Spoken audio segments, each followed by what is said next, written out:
दोस्तों, हल षष्ठी व्रत की आप सभी को बहुत बहुत बधाई और शुभकामनाएं। छठी मैया आप सभी के संतान को लंबी उम्र दें, सद्बुद्धि दें, सदा दीर्घायु रखें। यह व्रत भादों मास के कृष्ण पक्ष के षष्ठी तिथि को मनाई जाती है और ये कई इलाकों में बहुत अलग अलग तरीक़ों से मनाई जाती है। तो हमारे यहाँ कैसे मनाई जाती है मैं इस ब्लॉग में आप सबको दिखाऊंगी और इसमें क्या क्या चीज़ें खाना चाहिए मैं सब कुछ डिटेल में आप सबको बताऊंगी। तो बने रहिएगा हमारे साथ वीडियो में लास्ट तक। इस व्रत का रूल बिल्कुल अलग है। तो देखिए यहाँ पर अभी सुबह के 6 बजे हैं और भगवान निकलने लगे हैं, इनकी लालिमा आ गई है और मैं यहाँ पर सो के उठी हूँ। अभी कुल्ला करूँगी, मुँह को धोऊँगी, थोड़ी सी चेहरे पे ताजगी सी आएगी।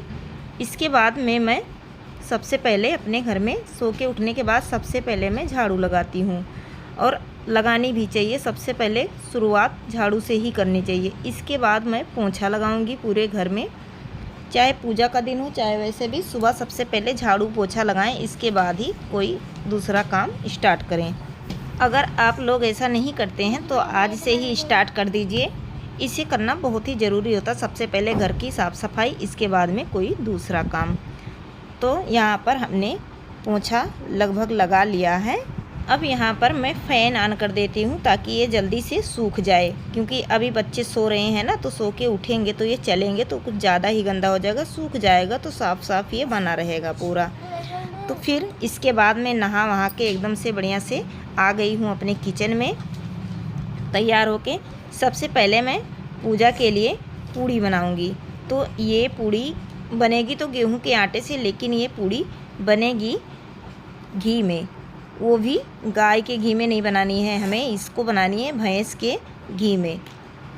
तो यहाँ पर एक चीज़ का विशेष ध्यान रखना होता है इस व्रत में।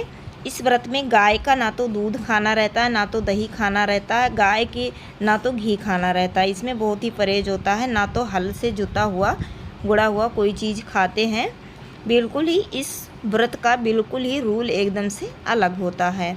तो यहाँ पर सबसे पहले मैं पूड़ियों को बना करके तैयार करूँगी। पूड़ियाँ ज़्यादा नहीं बनाऊँगी, बाद में बाकी बनाऊँगी। सबसे पहले मैं 12 पूड़ियाँ बनाऊँगी। 6 जोड़े पूड़ी बनानी पड़ती है, क्योंकि षष्ठी तिथि होती है ना, तो इसी हिसाब से 6 जोड़ी पूड़ी बनानी पड़ती है। तो यहाँ पर मैंने पूड़ियों को वेल के तैयार कर लिया है। अब मैं इसको बनाऊँगी, फ्राई करूँगी।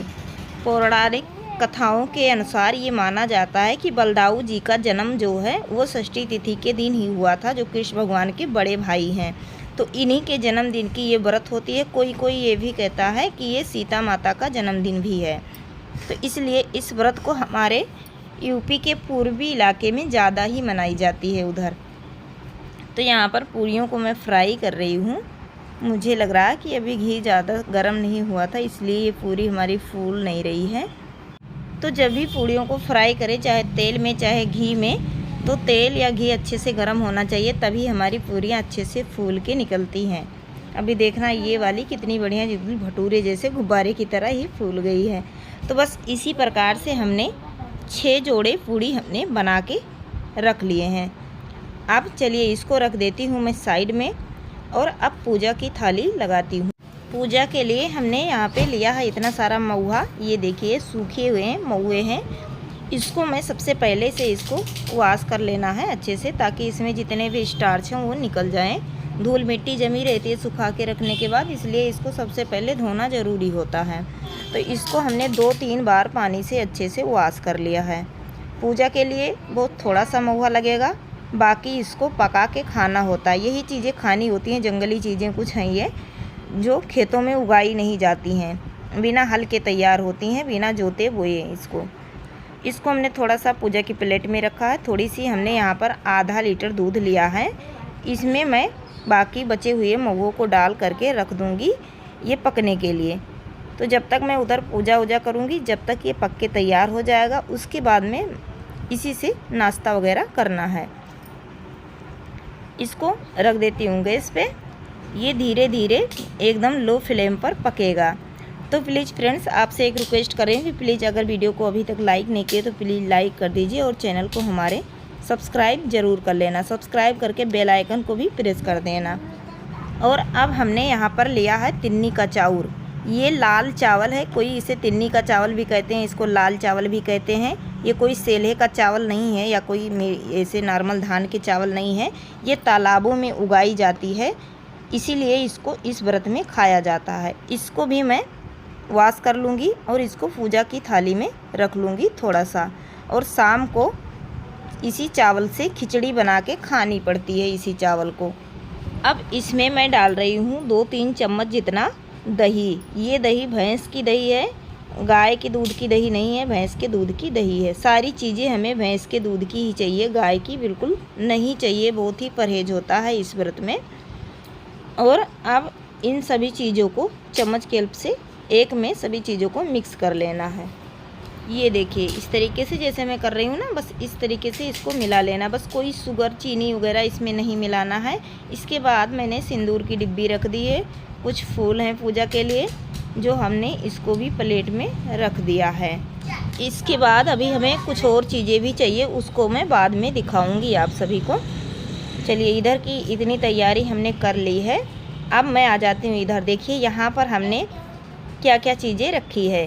तो यहाँ पर हमने 6 जोड़े पूड़ी है, गाय का दूध है, थोड़ा सा गंगा जल है, घी है, और ये देखिए ये कुश है, जिसे क्या कहते हैं, कुश ही तो कहते हैं, और परास का पत्ता, इसको हमने गमले में लगा रखा है। यहाँ पर महुआ का पत्ता ले लिया है। एक रुमाल जितना बड़ा पीला कपड़ा है।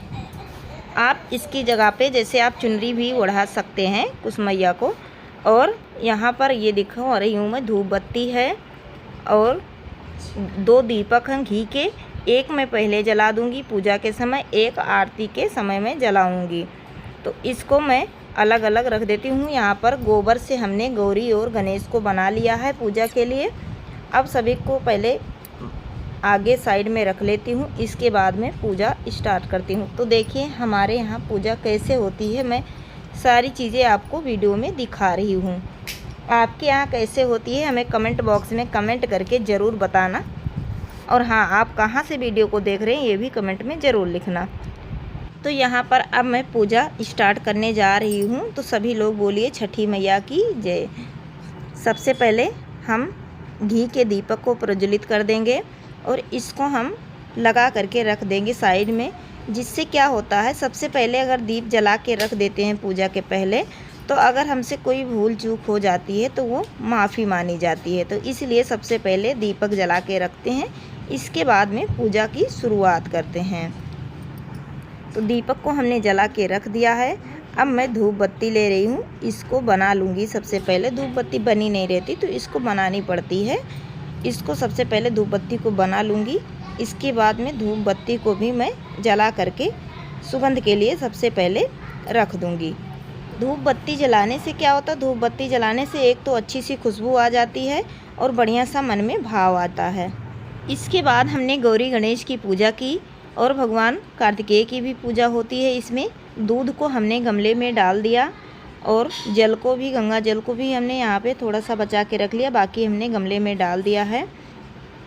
और हमने पुष्प भी समर्पित कर दिए हैं सबको। इसके बाद में मैं अर्घ देने जा रही हूँ। इसमें होता है चंदन की लकड़ी होती है और घी इसमें साजी होती है। ये कंडे की आग होती है गूंसे की, इसमें हमें अर्घ देनी होती है। तो इस तरीके से सबसे पहले गंगा जल से छिड़काव करें इस तरीके से, इसके बाद में आप अर्घ दें। अगर आपको मंत्र याद है तो आप मंत्रों का उच्चारण करते हुए अर्घ दीजिए, नहीं याद है तो आप मन में भाव रखिए और इस तरीके से अर्घ दीजिए। अर्घ देने के बाद में अपने हाथों को गंगा जल से फिर से शुद्ध कीजिए। इसके बाद फिर से गंगा जल का छिड़काव कीजिए अर्घ के चारों तरफ से, इस तरीके से जैसे मैं कर रही हूँ। जैसे कि होता ना है पहले खाना खिलाओ तो पानी भी पिलाना ज़रूरी होता है, तो बस यही तरीका होता है।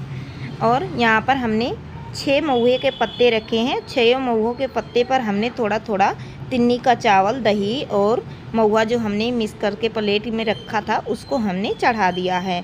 यही छठी मैया को भोग लगता है, यही सारी चीज़ों को भोग लगाते हैं, बाकी कुछ नहीं होता है।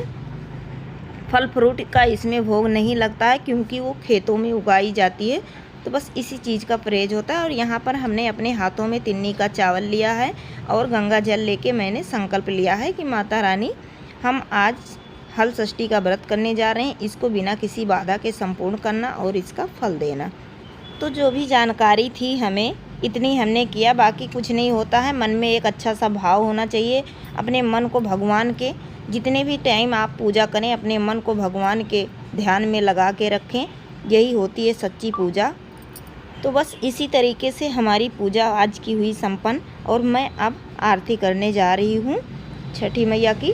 तो इसके लिए मैं दूसरी वाली प्लेट में, जो हमने पूजा की दूसरी प्लेट बना के रखी थी, उसमें हमने घी के दीपक लगा के रखे थे, उसको मैं प्रज्वलित कर लूँगी। इसके बाद मैं इसी से आरती करूँगी। पूजा के बाद आरती करना तो ज़रूरी ही होता है। आरती करते समय हमने किसी के भी आरती का गान नहीं किया, बस हमने गणेश, माता पार्वती और शिव जी और छठी माता और कार्तिकेय भगवान सभी का हमने ध्यान किया और सभी के नाम की आरती हमने यहाँ पर कर ली है। इसके बाद हमने सबके पाँव पकड़े, सबको प्रणाम किया। और दोस्तों, आपके यहाँ कैसे मनाई जाती है हमें कमेंट बॉक्स में कमेंट करके ज़रूर बताना। इस व्रत की 6 कथाएं होती है, 6 कथाएं इस व्रत में पढ़ी जाती हैं। अगर मैं आपको कथा पढ़ के सुनाऊंगी तो बहुत लंबी वीडियो हो जाएगी, लगभग हो जाएगी 40 मिनट की। तो इसलिए मैं कथा आपको नहीं सुना रही हूँ, मैं वैसे ही अपने आप ही हमने पढ़ लिया था। और हाँ दोस्तों, अगर हमारी वीडियो आज की अच्छी लगे तो प्लीज़ ज़्यादा से ज़्यादा वीडियो को शेयर करिएगा और वीडियो को लाइक करके चैनल को सब्सक्राइब ज़रूर कर लेना। तो लास्ट में मैं यहाँ जहाँ डेली पूजा करती हूँ वहाँ पर मैंने यहाँ पर भी हमने आरती की, क्योंकि करना भी ज़रूरी है भाई, सभी देवता एक ही हैं, सबको उतना ही आदर करना चाहिए। इसके बाद पूजा हुआ हमारा संपन्न। अब देखिए इसके बाद क्या क्या चीज़ें खाई जाती है मैं आपको दिखाती हूँ इस वीडियो में। इसमें कोई फ्रूट वगैरह नहीं खाई जाती है। तो जो हमने यहाँ पर महुआ पका के रखा था, पकने के लिए रख दिया था, वो महुआ हमारा ये देखिए पक गया है, इतने बढ़िया से ये पक के तैयार होंगे। इसमें हमने कोई चीनी वगैरह नहीं डाला था, महुआ वैसे ही मीठा होता है, तो इसको ऐसे ही खाया जाता है। तो सुबह के टाइम नाश्ते में तो महुआ पका के खाते हैं, शाम के टाइम जो तिन्नी का चावल होता है इसकी खिचड़ी बना के खाई जाती है। बस बाकी कोई चीज़ इसमें नहीं खाई जाती। आप भैंस का दूध और दही भी खा सकते हैं, इसके अलावा कुछ भी नहीं। तो बस आज के ब्लॉग में बस इतना ही। फिर मिलूँगी अगले वीडियो में, तब तक के लिए बाय बाय। छठी मैया की जय।